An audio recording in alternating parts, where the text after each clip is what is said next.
Hi, Paul Donovan here, avtechnician.ca. This is your channel of tips and tricks for AV technicians. We're currently exploring OBS Studio, the software that videographers and streamers love to use.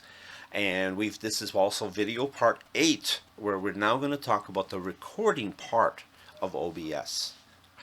So, like always, we hope that you like this video. Give us a thumbs up. Don't forget to click on subscribe. You know how it goes. And we welcome comments. OBS, if you haven't already heard, is a free program. Never charged for it. There's no cost to it at all. It's a community-supported program, super powerful, and you should have it. You can download it at obsproject.com. Go ahead and do it right now while I wait. How'd it go? Did you get installed? Sure, I knew I'd wait long enough you'd be able to do it. Well, of course you hit pause and then you didn't download it, then you installed it, and then you hit restart to play. Of course you did. No, okay, I'm being silly. I'm not going to do that. All right, this is part 8, talking about recording in OBS. And this is where I love to do stuff even more so than the streaming. I'm not huge on streaming, but I do have, of course, I do have a YouTube channel, but I don't do live streaming a lot. My partner does a lot, but I don't. So I do a lot more associated with OBS in the recording side. So let's take a peek at the settings associated with recording. And I believe you're seeing my screen, yes. So we have the output, and you have two settings. One is the streaming and the other is the recording. True, if you enable replay buffer, there's a third section that shows up, but that's only if you actually use that. And you have the output mode is simple. If you move into the advanced mode, you have a lot more opportunities to do things. For example, in streaming, you have more selections. You have your audio encoder, your video encoder, rescaling, constant bit rate versus variable bit rate, etc., etc. Your bit rate, how many bits per second you want to do. And so on and so on. We sort of cover these a little bit in the first video associated with settings. And then look ahead, play cycle, and these all things here. GPU is 0, it's because you only have one, so that's it. And you say, well, what is, like, for example, what is the best bit rate to be using? Well, that is a tough answer. What I do is I tend to go, if I'm doing streaming for the purpose of streaming for YouTube, and I don't need to be mission critical, it doesn't have to super high-tech visual, then I will change this to about 5,000 or 8,000 kilobits per second. The thing is that's probably more than enough for videos, unless you're doing some really high quality video. That's more than enough to use for your streaming. So I tend not to touch it because most of the time I'm doing streaming for my church service, and we try to keep our videos slow, and so we do video recording. I use the lower 2500 bits, but that's another part of it. Now, recording is a little bit different. You have a recording standard. You have the standard or custom output using MEPG. I always leave it there. This is where you're going to send your videos. In this case, it can head to your home, to the video folder, names, and so on. The default setting is MKV. I personally prefer to record in MP4, but as I told you last time, there's issues if you record in MP4, and if your computer crashes, your file will end up getting lost. So what I do is I choose this, and I choose to take the risk. I think I mentioned before, because I'm running a laptop, it runs on battery. It's very rare that power going out will stop the recording. It's only when the computer actually crashes, the blue screen of death, then I'm worried about it. I very rarely ever use any other format such as MOV and Flash video. Nobody does that anymore because Flash is gone. Might as well not bother. So I like MP4. Video encoder. I highly recommend you do not use the stream encoder. When you're doing video encoding, you want to try to use something that the best quality that your computer can do when you're doing recording. Now, for my computer, I can use any one of these. Will all work just fine. I haven't found a big difference between the H.264 and the HEVC. And so I tend to leave it on the 264. You'll notice that we don't see an option here for 265. That's because OBS hasn't implemented the 265 encoder criteria. In 265, if you've any idea what it is, 265 gives you a much smaller video file and a higher quality video. That's the best I can give you for that one. So I either choose NVEC H264 or NVEC HEVC.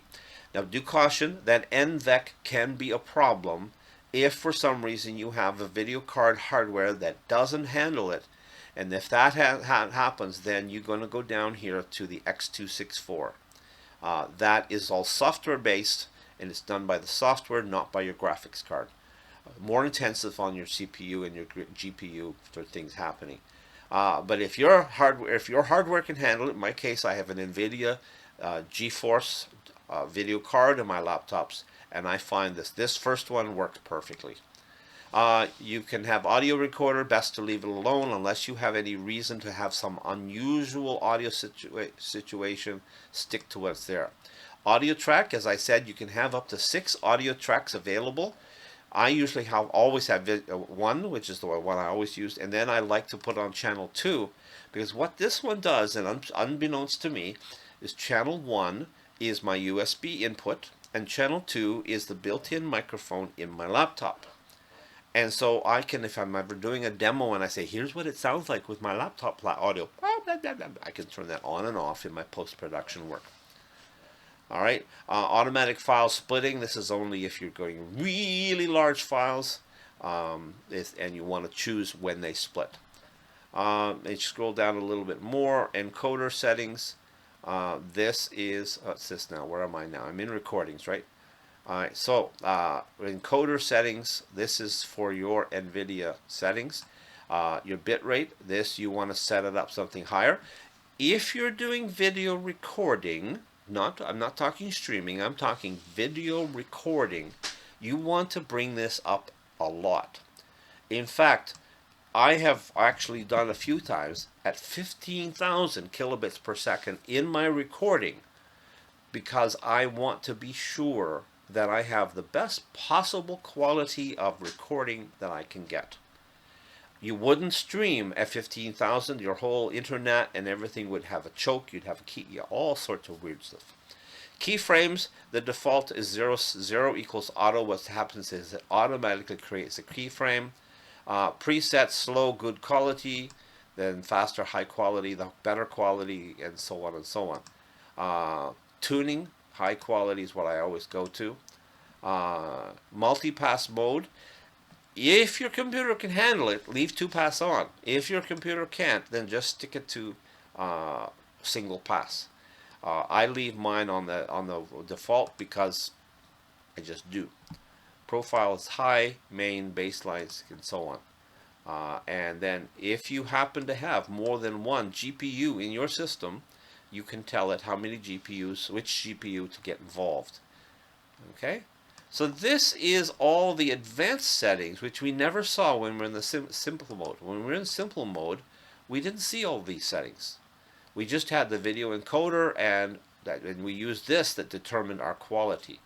When we move into the advanced mode, that's when we decided that we're going to do, say, 15,000 kilobits. And we want constant bit rate. I find I have tried variable bitrate, VBR. I have tried this before, and all that happens, I find, is my audio gets out of sync with my video, and so I tend to stick with the CBR. Now, the next one up here is audio. YouTube tells you go with 128, so I tend to pop it onto 128, and same thing here. YouTube tends to tell you 128. Since I never use more than track 1 and 2, I don't bother changing them here. And replay buffer, this is if you actually engage this. What this does is it uses your computer's RAM memory to keep track of the last 20 seconds or whatever you set here that you have got going, and then you can do an instant replay, and it allows you to have that big buffer. I don't use it because I'm not into gaming and streaming such as that, and I'm not into sports where the instant replay is something that's pretty important. So your output level is very good. The second part to this one is the video part, which is where you click here. This is where you say what your base canvas is. In this case, I always choose, I hardly ever don't do it, 1920 by 1080. And then this is how it scales it. If you scale it to exactly the same, then the CPU and GPU don't have to work too hard constantly downscaling or upscaling and so on. This one is if you did choose a lower one, so if let's say you went to 720, then you have the option to choose what kind of downscale filter is used. But because I'm staying at the same level, there's no downscaling or upscaling happening, I don't have to worry about what the filter is going to happen. I said also when we did part 1 of this video, I like to keep on the 30 frames a second.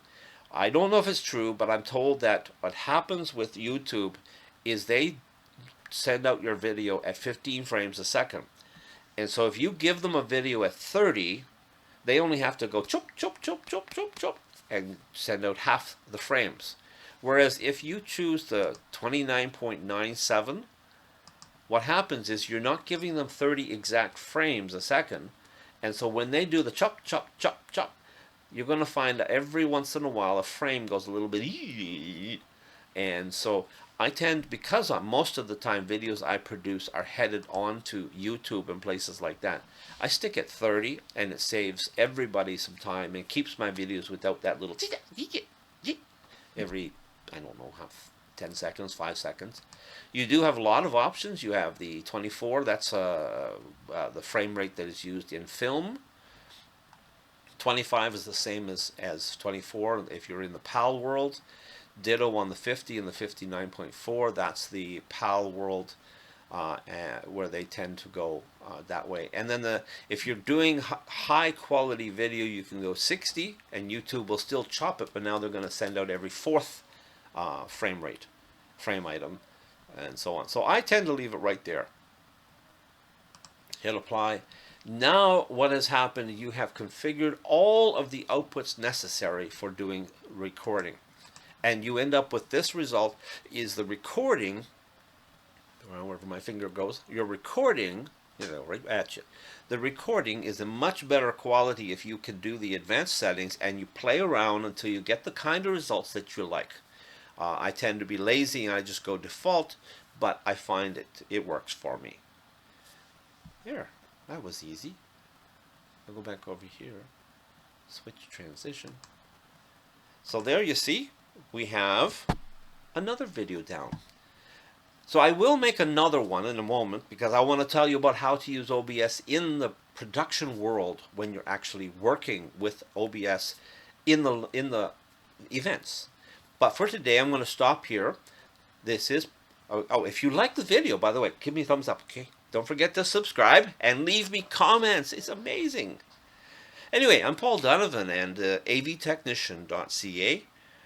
Tips and tricks for AV technicians. We enjoy your feedback. We enjoy that you come and watch our videos. Please come back again. Have a great day. Goodbye.